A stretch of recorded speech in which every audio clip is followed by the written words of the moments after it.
জগৎবল্লভপুরের তৃণমূল কংগ্রেসের বড়সড় ভাঙন দেওয়ালেন বিরোধী দলনেতা শুভেন্দু অধিকারী। আজ জগৎবল্লভপুরের প্রাক্তন বিধায়ক বিমান চক্রবর্তীর যে ছেলে অনিকেত চক্রবর্তী, তার নেতৃত্বে প্রায় তিনি যেটা দাবি করছেন প্রায় 550-র অধিক তৃণমূল কংগ্রেস কর্মী সমর্থক তাদের নিয়ে আজ বিজেপিতে যোগদান করলেন।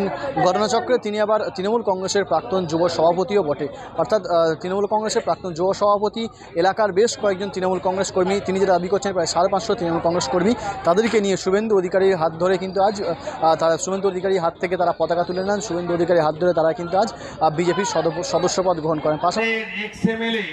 শ্রদ্ধাভাজন বিমান চক্রবর্তী মহোদয় প্রয়াত, তার পুত্র অনিকেত চক্রবর্তী, যিনি জগৎবল্লভপুর কেন্দ্র তৃণমূল যুব কংগ্রেসের সভাপতি, এই ভাইয়ের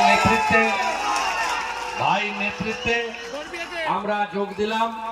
আমরা বিমান বাবুর মতো সৎ মানুষকে স্মরণ করছি। বিজেপি জিন্দাবাদ। বর্তমানে যেভাবে জগৎবল্লভপুর কেন্দ্রের নেতৃত্বরা, যে নতুন তৃণমূল কংগ্রেস প্রতিষ্ঠিত হয়েছে, সেই তৃণমূল কংগ্রেসের নেতৃত্বরা যেভাবে দুর্নীতিকে একটা প্রাতিষ্ঠানিক রূপ দিয়েছেন এবং তোলাবাজদের যেভাবে পদোন্নতি ঘটছে, সেখানে আমার মনে হয় আমাদের মতো ছেলেদের সেই দলটি আর করা উচিত নয়। কারণ এখানে যারা তোলাবাজি করছে, যারা চুরি করছে, যারা মাটি কাটছে, যারা বিভিন্ন প্রকল্পের টাকা চুরি করছে, তাদেরই একমাত্র পদোন্নতি ঘটবে এবং এটাই তৃণমূলের স্ট্রাকচারে পরিণত হয়েছে। এটা কোনোভাবে কেউ পরিবর্তন করতে পারবে না। তৃণমূল এইভাবেই চলছে এবং এইভাবেই চলবে। এবার সেখানে যদি কেউ থাকতে পারে থাকবে, না থাকতে পারলে, যদি এটাকে কেউ মানতে না পারে, তাহলে সে থাকতে পারবে না। জগৎবল্লভপুরের তৃণমূল কংগ্রেস একটা অটুট পরিবার। সেখানে তৃণমূল যুব, মাদার, তৃণমূলের মহিলা, সমস্ত শাখা সংগঠন খুব ঐক্যবদ্ধভাবে একটা জায়গায় রয়েছে। আর জগৎবল্লভপুরের যিনি গেছেন বলছেন, তাকে নিয়ে আমার বলার কিছু নেই। তিনি জগৎবল্লভপুরের তৃণমূল কংগ্রেসের পরিবারের এক সময় সদস্য ছিল, দীর্ঘ 2 বছর মতো হয়ে গেল উনি রাজনীতি থেকে এক প্রকার বিদায় নিয়েছিলেন। তার মনে হয়েছে যে বিজেপিতে গেলে বোধহয় কিছু নতুন করে পাওয়ার আছে, তার জন্য গেছেন। এ নিয়ে আমাদের বিশেষ কিছু বলার নেই। জগৎবল্লভপুরের তৃণমূল কংগ্রেস পরিবার একটা ঐক্যবদ্ধ পরিবার। হাওড়ার জগৎবল্লভপুরে বিজয় সংকল্প সভা করলেন বিরোধী দলনেতা শুভেন্দু অধিকারী। এই সভায় তৃণমূল থেকে বিজেপিতে যোগ দেন প্রায় 500 জন কর্মী। শুভেন্দু অধিকারী বক্তব্য রাখতে গিয়ে বলেন, এবারের নির্বাচন অন্যরকম হবে, ভোট লুট করতে দেওয়া হবে না, প্রতিটি বুথে কেন্দ্রীয় বাহিনী থাকবে। তৃণমূলের বিরুদ্ধে সবাইকে রুখে দাঁড়িয়ে নরেন্দ্র মোদীর হাত শক্ত করার আহ্বান জানান তিনি। বিজেপি ক্ষমতায় এলে সাধারণ মানুষের কি কি উপকার হবে তা বোঝান বিরোধী দলনেতা। অন্য প্রসঙ্গে সাংবাদিকদের তিনি বলেন, সারা রাজ্যে বেছে বেছে বিজেপি কর্মীদের মিথ্যা মামলায় ফাঁসানো হচ্ছে। খেজুরিতে তপশিলীদের উপর আক্রমণ হয়েছে, পিংলায় দেহ পাওয়া গিয়েছে। এরা রাজ্যের পুলিশ সরিয়ে অন্য রাজ্য থেকে পুলিশ নিয়ে এসে গণতন্ত্রের পরিবেশ ফিরিয়ে আনার কথা বলেন। আরো বলেন, অনেক তথ্য গোপন করার চেষ্টা হচ্ছে, কিন্তু রাজ্য সরকার সঠিক তথ্য দিতে বাধ্য। তিনি বলেন, সংখ্যালঘুদের মুখ্যমন্ত্রী তেজপাতা মনে করছেন, যা রান্নায় দেওয়া যায় কিন্তু খাওয়া যায় না। অধিকাংশ সংখ্যালঘু সরকারি সুবিধা থেকে বঞ্চিত হচ্ছে। শাহজাহানের মতো কিছু লোক সুবিধা ভোগ করছে। গার্ডেন রিচে যারা মারা গেছেন তারাও সংখ্যালঘু।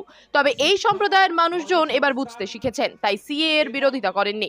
মহুয়া মিত্র সম্পর্কে শুভেন্দু অধিকারী বলেন, দেশদ্রোহিতা প্রমাণিত হয়েছে। অরবিন্দ কেজরিওয়াল যদি জেলে থাকেন, তাহলে মহুয়া মিত্র বাইরে থাকবেন কেন? তারা নিশ্চিতভাবে যে প্রম্পট অ্যাকশন নিয়েছেন, আমি অত্যন্ত খুশি এবং রাজ্য সরকার বাধ্য হবে সঠিক তথ্য জানাতে, এবং সঠিক তথ্য জানালে ভারতবর্ষের অন্যান্য রাজ্যে ইসিআই যে ব্যবস্থা গ্রহণ করেছেন, এক্ষেত্রেও একই ব্যবস্থা গ্রহণ হবে, এটা নিয়ে আমি আশাবাদী। গোটা রাজ্য জুড়ে বেছে বেছে বিজেপি কর্মীদেরকে মিথ্যা মামলা দেওয়া হচ্ছে, 107-এর নোটিশ কাটা হচ্ছে, সব থানা এলাকাতে এটা করা হচ্ছে। পুরনো মামলায় ভারতীয় জনতা পার্টির কার্যকর্তাদেরকে ট্যাগ করা হচ্ছে।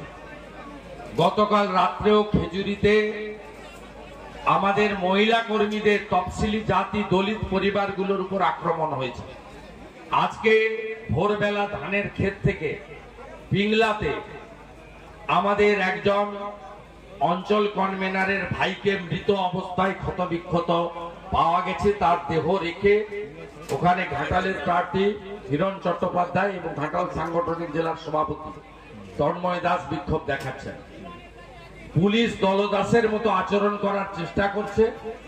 আমরা ইলেকশন কমিশনকে বলবো, পশ্চিমবঙ্গে থেকে পুলিশকে শুধু ভোটের দিন নয়, এখন থেকে সরিয়ে রেখে প্রয়োজন হলে অন্য রাজ্য থেকে পুলিশ অফিসারদেরকে নিয়োগ করে এই রাজ্যে আইনের শাসন, গণতন্ত্র এবং বহুদলীয় যে গণতান্ত্রিক ব্যবস্থাপনা, অর্থাৎ নির্বাচনে লেভেল প্লেইং ফিল্ড, অর্থাৎ নির্বাচন পরিবেশ প্রচারের সুযোগ, এটা করার ব্যবস্থা গ্রহণ করতে হবে। তরকারিতে লাগে কিন্তু খাওয়া যায় না। গোটা 50-এ সংখ্যালঘু নাম তাদের ডাকাত তিনি তৈরি করেছেন। নামগুলো খুব বিখ্যাত: ফলতার জাহাঙ্গীর, পাঁচলার গুলশন, ক্যানিং এর শকত, বাসন্তীর রাজা গাজী, হিঙ্গলগঞ্জের আয়ুব গাজী,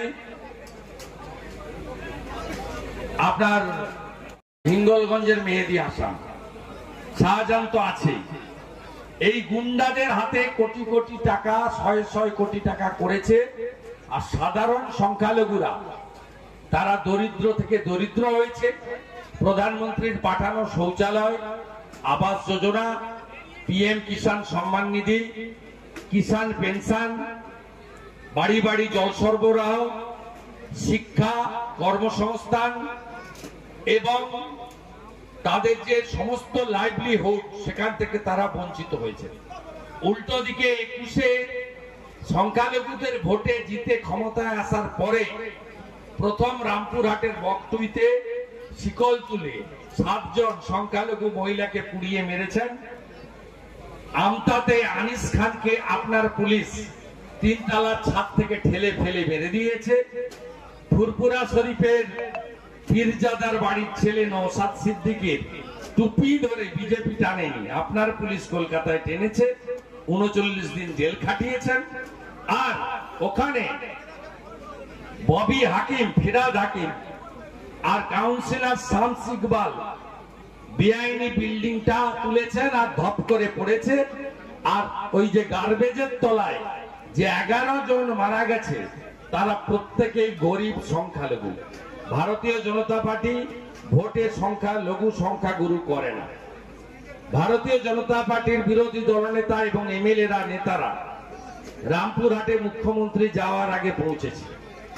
মেটিয়া বুরুজে, গার্ডেন রিচে কালকে আমাদের কালো পতাকা, কালো ব্যাচ লাগিয়ে মোমবাতি মিছিল, সবাই গোটা বাংলাতে নরেন্দ্র মোদীর স্লোগানে বিশ্বাস করি। নরেন্দ্র মোদী পরিবারবাদ, বংশবাদ, ভ্রষ্টাচার, তুষ্টিকরণের বিরোধিতা করেন। একটাই স্লোগান, বিকাশবাদ, সবকা সাথ, সবকা বিকাশ, সবকা বিশ্বাস, সবকা প্রয়াস। সংখ্যালঘুরা বুঝেছেন বলে শান্তিপূর্ণ উপায়ে রাম মন্দির উদ্ঘাটন হয়েছে 22শে জানুয়ারি।